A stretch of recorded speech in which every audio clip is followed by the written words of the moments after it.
और यात्री जो शिवखोड़ी से आ रहे थे, पहली बार 20-25 साल के बाद इस तरह की वारदात वहाँ हुई है। हाईवे पे हुई है जो वैष्णो देवी और शिवखोड़ी का मेन रोड है।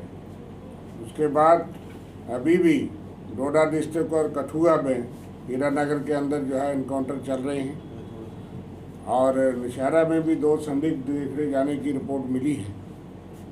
इस हालात में अभी चूँकि इनकाउंटर चल रहे हैं, कुछ जवान और कुछ सिविलियन जो है वो जख्मी हैं, लेकिन इसी बीच बहुत चिंता व्यक्त करने के लिए हमने आपको शॉर्ट नोटिस पे ये कहा है कि ये बहुत ही सडन जो सरप्राइजिंगली इस तरह की घटनाएं बढ़ी हैं, ये बहुत ही चिंताजनक है, खतरनाक है।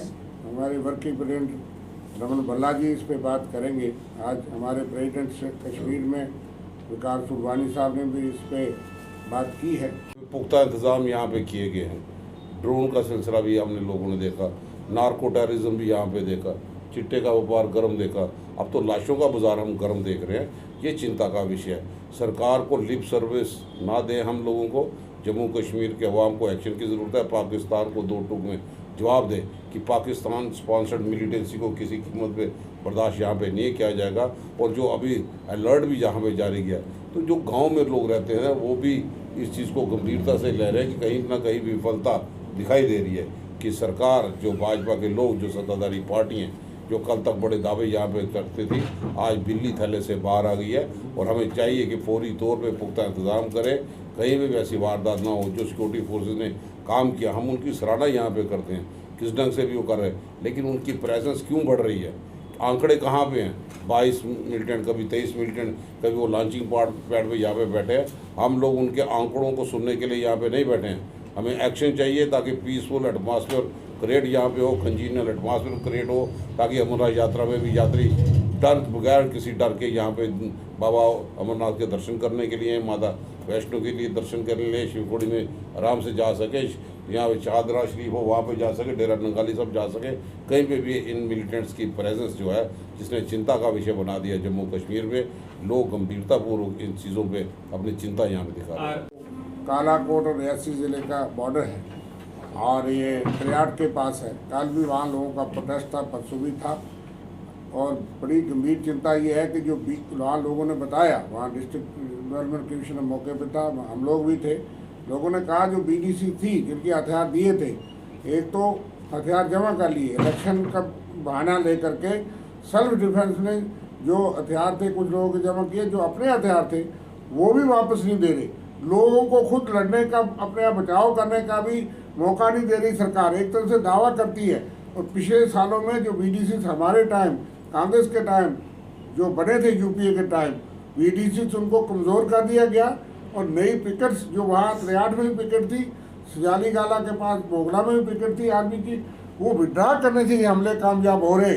बीडीसी को कमज़ोर करने की वजह से हमले कामयाब हुए हैं। लोगों के सेल्फ डिफेंस में जो वेपन साइलेंस लाइसेंस्ड वेपन है, वो डीसी और सिक्योरिटी की क्लियरेंस नहीं दी जा रही।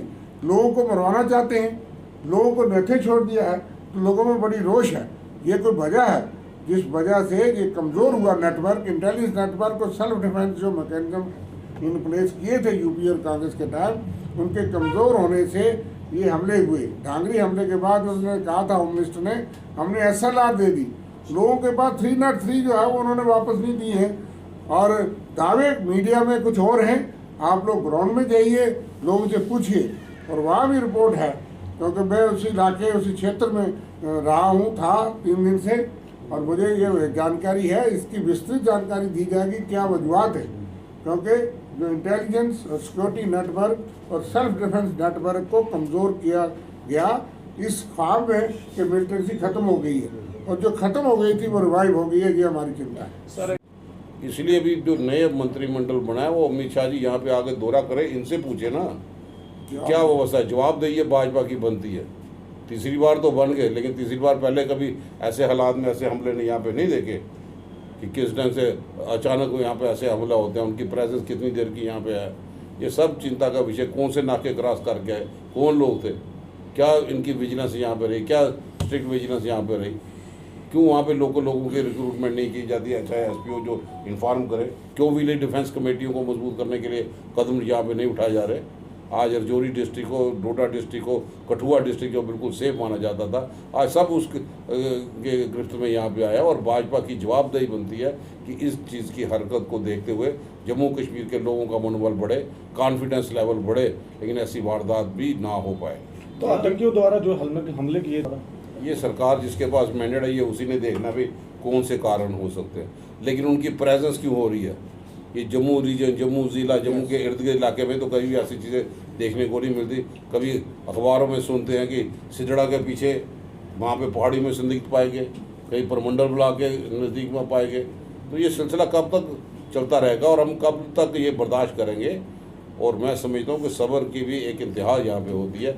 72 घंटे में 3 अटैक होना, ये चुका देने वाले आंकड़े हैं, चौंका देने वाली वार देता है कि मिलिटेंट्स की प्रेजेंस इस इलाके में यहाँ पे है। और आप कैसे ढंग से चुनाव यहाँ पे करवाने के लिए बात कर रहे हैं?